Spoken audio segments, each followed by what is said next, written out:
इश्क प्यार और धोखा फिर हुआ मर्डर। दोस्त और सेना में ही मेजर अमित द्विवेदी और मेजर निखिल होंडा की कहानी, जो कि नागालैंड में तैनाती के दौरान ही हुआ। एक दूसरे की बीवी से प्यार, फिर प्यार इस परवान चढ़ा कि मेजर की पत्नी का कर दिया कत्ल। एक बच्चों की मां और शादी से जब किया इनकार तो बौखला गया मेजर और उसने उठाई ऐसी वारदात देने की अंजाम को, जिससे सुनकर पूरा देश गया दहल। आप भी जानकर हो जाएंगे हैरान। वीडियो के अंत तक जरूर बने रहें। नमस्कार, आप सभी लोगों का हमारे वीडियो में स्वागत है। चैनल पे आप लोग नए हैं, चैनल सब्सक्राइब करें और बेल आइकन प्रेस जरूर करें। आइए जानते हैं। धागे भर का फर्क होता है जुनून और सनक में। धागे के इधर जुनून और धागे के उधर सनक, और जहाँ ये धागा टूट जाए अक्सर वहाँ बन जाती है जुर्म की एक कहानी। यही हुआ बीते शनिवार को दिल्ली में, जब एक मेजर ने एक महिला का कत्ल कर दिया। प्यार और जुनून तो बस खूबसूरत बहाने थे, असल में कत्ल की वजह थी सनक, जिसे कोई और नाम देना मुनासिब नहीं है। 3 साल पहले 2015 में निखिल और शैलजा की पहली मुलाकात हुई थी नागालैंड के दीमापुर में। शैलजा के पति और आर्मी अफसर अमित की पोस्टिंग थी और वहीं आर्मी अफसर निखिल की भी पोस्टिंग थी। निखिल और शैलजा पहली ही मुलाकात के बाद एक दूसरे से प्रभावित थे और दोनों ही शादीशुदा होने के बावजूद एक दूसरे के साथ दोस्ती की राह पर आगे बढ़ चले थे। ये मुलाकात बढ़ी और निखिल और शैलजा के बीच दोस्ती होती चली गई। फिर अमित का तबादला हो गया और शैलजा दिल्ली शिफ्ट हो गई। इस तबादले के बाद निखिल का ट्रांसफ़र मेरठ हो गया। तब निखिल को इस बात का एहसास होने को था कि दिल्ली और मेरठ के बीच उतनी ही दूरी है जितनी निखिल और शैलजा की दोस्ती और शादी हो पाने में। शैलजा के प्यार में निखिल इस कदर डूब गया कि वह उससे शादी कर लेने के लिए बेकरार था। इधर शैलजा ने साफ कर दिया था कि वह सिर्फ दोस्ती रख सकती है, शादी नहीं कर सकती। निखिल लगातार कोशिशें कर रहा था शैलजा को मनाने की, लेकिन हर बार शैलजा का जवाब यही था। इस बारे में दोनों के बीच फ़ोन पर, सोशल मीडिया और वीडियो कॉल पर बातचीत होती रहती थी। कुछ वक्त से अमित को शक था कि शैलजा और निखिल के बीच कुछ खिचड़ी पक रही है। अमित ने दोनों को एक दिन वीडियो कॉल पर रंगे हाथ पकड़ लिया। शैलजा और अमित को इस बात को लेकर झगड़ा भी हुआ और उसने निखिल के साथ किसी तरह का संपर्क न करने की हिदायत दी।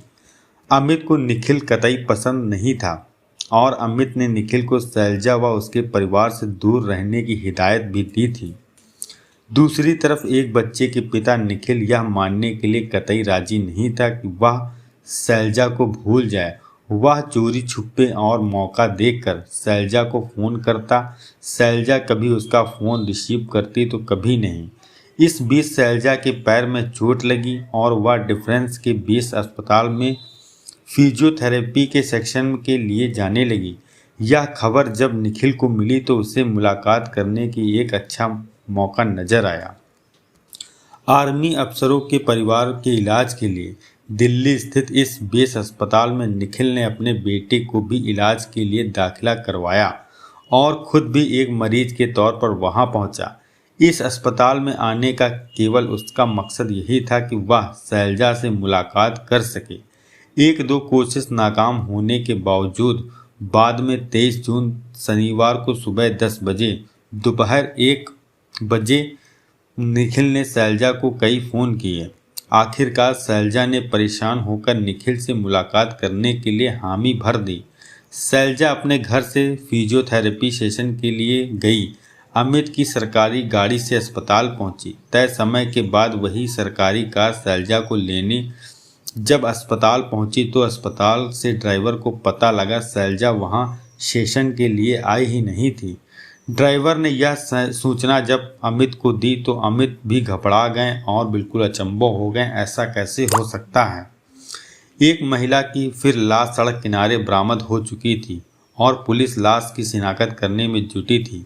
इसी बीच देर शाम तक शैलजा का इंतजार करने और उससे कोई संपर्क न हो पाने के बाद गुमशुदगी की रिपोर्ट दर्ज करवाने अमित पुलिस के पास पहुंचा। जिस लाश की शिनाख्त में पुलिस जुटी थी उसकी शिनाख्त जब अमित से करवाई गई तो पता चला कि यह शैलजा की लाश थी। शैलजा की लाश असल में अस्पताल के बाहर से ही निखिल के शैलजा को पिक किया और अपनी कार से उसे ले गया। निखिल ने कार में शैलजा को फिर प्रपोज किया और शादी कर लेने के लिए उसे मनाने की कोशिश की। शैलजा जब नहीं मानी और उससे निखिल से कहा कि अब दोस्ती का भी रिश्ता खत्म हो गया है और वह भूल जाए, बात इतनी बढ़ गई निखिल आग बबूला हो गया। निखिल भी ठान चुका था कि आज कोई ना कोई फैसला करके ही रहूँगा, इसीलिए वह कार से पहले से चाकू रख कर लाया था। निखिल सोच चुका था अगर शैलजा उसकी नहीं हो सकती तो उसके कोई होने का फ़ायदा नहीं है। तैश में निखिल ने कार में ही शैलजा को पकड़कर उसका मुंह बंद कर दिया। झटपटा रही और छूटने की कोशिश कर रही शैलजा बुरी तरह से डर चुकी थी और अगले ही पल निखिल ने धारदार चाकू से निकालकर ऐसा खौफनाक अंजाम कायम कर दिया, शैलजा का वहीं गला काट दिया गया। कुछ पल तड़पने के बाद शैलजा ने दम तोड़ दिया। अब निखिल को समझ नहीं आया कि वह लाश को क्या करे। उसने कार चलाई और एक वीरान जगह देखकर सड़क किनारे शैलजा की लाश फेंक दी। इसके बाद निखिल को लगा कि इस मौत को एक्सीडेंट के रंग में बदल दिया जाएगा। उसने लाश को कार के तले कई बार कुचला और फिर वहां से अस्पताल पहुंचकर बेटे की सेहत का जायजा लिया। इसके बाद निखिल दिल्ली के साकेत में स्थित अपने घर गया। हत्या के बाद पसीने पसीने हो चुका निखिल टीवी ऑन करते हुए नहाने चला गया और जैसे ही बाथरूम से निकला तो टीवी पर न्यूज़ चल रही थी कि शैलजा की हत्या हो चुकी है और पुलिस तफ्तीश कर रही है। अब निखिल ने पुलिस से बचने और छुपने का रास्ता सोचना भी शुरू कर दिया।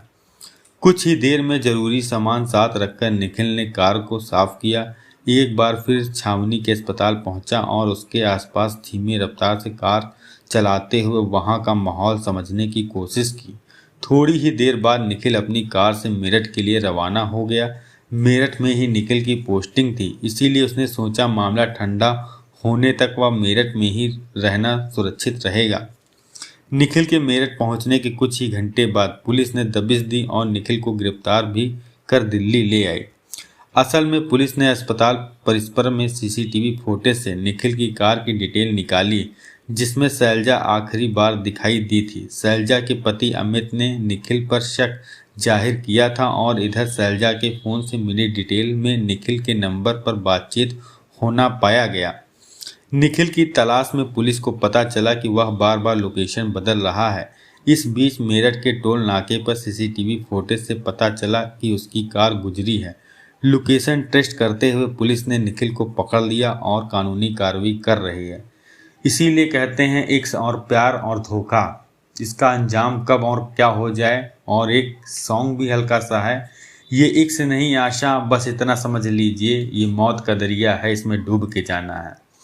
ये हमारा दोस्तों कहानी सुनाने का उद्देश्य बस यही है, आप लोग को जागरूक करना, सतर्क करना कि सावधान रहें, सतर्क रहें, किसी के जल्दी भरोसे पर ना आए। आप लोगों को मिलते हैं नेक्स्ट वीडियो पे। जय हिंद, जय भारत।